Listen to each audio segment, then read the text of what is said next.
आज बड़ा सरप्राइज दिया खान साहब ने, वाकई ये वाकई बहुत सारे लोगों के लिए बिल्कुल अनएक्सपेक्टेड हो सकता है, लेकिन ये क्या सिर्फ ऐलान है? और अगर आप लोग वाकई ऐसा करना जा रहे हैं तो कितना टाइम आपको इसमें दरकार है कि ये कितना अनाउंसमेंट में टाइम लग सकता है?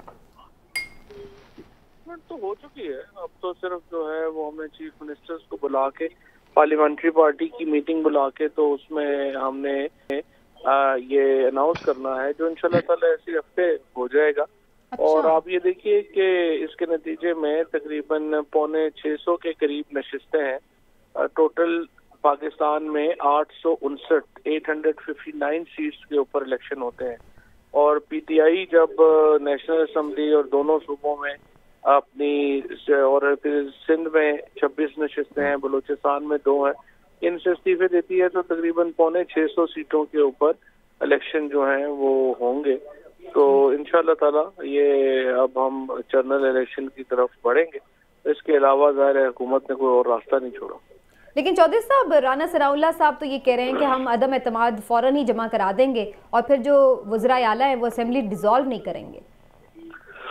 पहली बात तो ये है कि इनके पास नंबर नहीं है, तो ये अगर ले भी आएंगे तो 3 दिन में जो नो कॉन्फिडेंस है वो डिफीट हो जाएगी और उसके बाद तो वो एडवाइस कर देंगे। और दूसरी बात यह है कि विद इन जब सेशन चल रहा होता है तो नो कॉन्फिडेंस आ नहीं सकती। तो अभी प्रोविंशियल असेंबलीज दोनों के सेशन भी चल रहे हैं तो वो नो कॉन्फिडेंस ला भी नहीं सकते। लेकिन नॉट विद स्टैंडिंग, ये तो ऐसे एक नॉन पोलिटिकल किस्म की उनकी बात है। सवाल ये है कि ये राना सनाउल्लाह है या ये जो बाकी लोग हैं, ये आखिर इलेक्शनों से भाग क्यों रहे हैं? इनको चाहिए ये तो इलेक्शन, हम अपनी हुकूमतें तोड़ के हम इलेक्शंस में जा रहे हैं। ये कॉन्फिडेंस है हमारा एतमाद का इजहार है इमरान खान का लोगों के ऊपर कि लोग जो हैं वो पीटीआई को वोट करेंगे।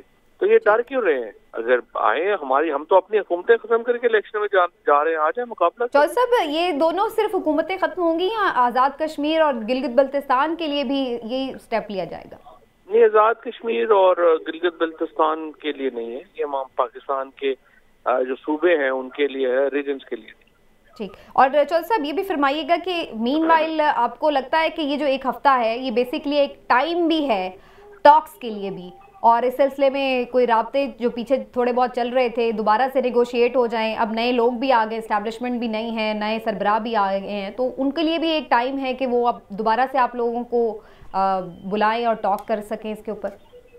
जी बिल्कुल बिल्कुल टाइम है, और इसके ऊपर जो है वो उन्हें भी चाहिए कि जो कंसर्न्ड है उसको चाहिए कि इस मामले के ऊपर आगे बढ़े। और हम तो चाहते हैं कि एक फ्रेमवर्क के तहत इलेक्शन हो और पूरे मुल्क में इकट्ठे इलेक्शन। लाली साहब, बड़ी इंपॉर्टेंट एक दो बातें अभी चौधरी साहब ने की, फवाद चौधरी साहब भी आए तो उनकी तरफ आपको लग रहा है कि अब अल्टीमेटली चीज़ें जो हैं वो जनरल इलेक्शन की तरफ जाएंगी और इस हुकूमत के पास, पीडीएम के पास कोई और ऑप्शन नहीं बचेगा कि वो इसको रोक सकें? क्योंकि जितनी बड़ी तादाद में, जैसे वो बताया फवाद चौधरी साहब ने भी 563 सीट्स पर अगर इस तरह के इलेक्शन होने हैं तो फिर चंद और सीटों पर इलेक्शन करवाने में फिर क्या चीज़ रोक सकेगी? बिल्कुल सही कहा आपने समीना। इसलिए देखिए जल्दी से 2-3 चीज़ें, इट्स वेरी ऑब्वियस। जब आप 563 सीट्स आपके नहीं हैं उधर, तो लोग बाहर के मुल्क, बाहर के इन्वेस्टर्स, बाहर के सब लोग पूछेंगे कि यार ये आपका जो तो एक मिनॉरिटी गवर्नमेंट है, आप तो you don't command the majority of the people of Pakistan, तो what the hell are you doing? माने तुम क्या कर रहे हो गवर्नमेंट में? तुम्हारे पास तो अक्सरियत है ही नहीं और ये तुम एक टेक्निकल फ्लो पे चला रहे हो। तो मेरे ख्याल में हम कॉन्फिडेंट नहीं है कि हम इस मुल्क में आएँ, आपसे हम कंसेशंस लें और टैक्स एग्जेम्पशंस लें, और ये हमारे ख्याल में ये ऑनर नहीं किया जाएंगे इन द नेक्स्ट गवर्नमेंट। तो लिहाजा कुछ और मुल्क जो बहुत ही अनफ्रेंडली होंगे वो कहेंगे कि वी डोंट, इनको तो मानो ही मत, they don't represent the people of Pakistan. ये भी होता है। तीसरी बात जो मैं आपको ये जरूर कहूंगा समीना कि यार यू वांट टू प्रोलॉन्ग, आप फिर प्रोलॉन्ग करना चाहते हैं पॉलिटिकल इंस्टेबिलिटी, और आप एक मिनट के लिए सोचते हैं आपको इकोनॉमिक स्टेबिलिटी आएगी? नहीं, एब्सोल्युटली नॉट। और एक और बात मैं बता दूं, मेरा ये डिस्कशंस के लिए हमारे जो पैनलिस्ट हैं बड़ा इंटरेस्टिंग होगा। मेरे ख्याल में इमरान खान इतना कॉन्फिडेंट है कि उसको 2/3 मिलेगा, वो तो कहता है 9 महीने में भी मिल जाएगा, शायद मिल जाए, मगर उससे पहले अगर हो या इससे कुछ वो स्टेप शुरू होते हैं, मेरे ख्याल में आप हमारा कॉन्स्टिट्यूशन ही चेंज कर देगा। देखिए वो कहता रहता है सिस्टम सिस्टम, इसका मतलब है वो नया, he wants the presidential system. तो अगर उसको 2/3 मिले तो what is there stopping him, वो आके कह देगा कि भाई मेरे पास 2/3 अक्सरियत है, मैं चेंज करता हूं। So it is pregnant with possibilities, और मेरे ख्याल में एक जबरदस्त किस्म का पॉलिटिकल मूव हुआ है।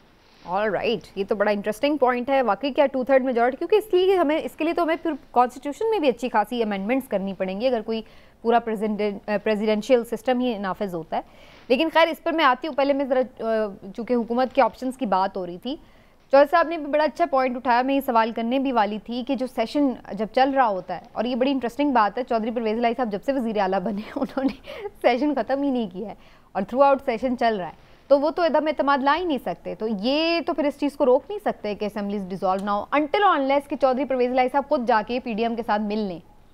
देखिए इसमें ना बात ही है कि चौधरी परवेज़ इलाही साहब को अच्छी तरह ये अंदाज़ा है कि जब से वो आए हैं, देखिए आज जो चौधरी मुनिस इलाही ने एक ट्वीट किया उसमें क्या कहा उन्होंने कहा जी हम तो 40 बोनस पे रहे हैं और हम तो इमरान खान साहब ने दी हुई है ये, तो जब हुक्म करेंगे, हाँ, जिस वक्त वो कहेंगे उसी वक्त हम उसको असम्बलियों को तोड़ देंगे। वो इसीलिए इजलास को जारी रखे हुए हैं कि उन्हें ये पता है कि पीडीएम इस पूरी कोशिश में, और ख़ास तौर पे आसिफ अली जरदारी साहब, आप देखें हमारे वाकफा ने हाल के मुताबिक तो आसिफ अली जरदारी साहब अगर बीमार ना हो जाते तो उन्होंने तो वर्किंग सारी जारी रखी हुई थी, उनकी बीमारी की वजह से वो दरमियान में काम रुक गया। अब ये भी एक तलवार हर वक्त पंजाब हुकूमत पे लटकी रहती है। बिल्कुल ऐसे ही। अब उसमें फर्क इतना कम है कि कभी भी कुछ भी हो सकता है। ये जरूर है एक हुकूमत के पास ऑप्शन कि वो ये करे कि अगर इस तरह से होता है कि पंजाब में उन्होंने करना भी है तो वो उनके कुछ लोग जो हैं मजीद को जरदारी साहब अपने साथ मिला ले हैं, कुछ इस तरह की बात वो तो वोट ही नहीं काउंट होना। मैं यही कह रहा हूँ ना, तो इसको लिंगर ऑन कर ले, लेकिन ये कोई उस मामले गल मुकनी नहीं गल मुकनी नहीं, और ये इस मामले का कोई मैं समझता हूँ कि बहुत कोई अच्छा हल नहीं है। हल अच्छा यही है कि ये सियासी लोग खुद आपस में बैठे। लेकिन नोइंग परवेज़ इलाही साहब, मैं स्पेसिफिकली क्वेश्चन आपसे इसलिए कर रही हूँ क्योंकि आई नो कि यू नो किधर जाके क्या उनका डिसीजन हो सकता है। बहुत सारे लोग बड़ा उन पे डाउट करते हैं वैसे अंदर कि यार बदलना जान केड़े किसी पास है। देखिए नोइंग चौधरी परवेज़ इलाही साहब, आप एक बात याद रखें कि चौधरी साहब बड़े जीरक सियासतदान हैं। जितना ब्लंट और बोल्ड फैसला उन्होंने चौधरी शुजात साहब से अलग होकर ले लिया, उसके बाद चॉइस नहीं रहेगी, उनके पास चॉइस नहीं है। उनके पास अब यही चॉइस है, उनकी सियासी बका इसी में है कि वो इमरान खान से साथ जुड़े रहे। ठीक हो गया।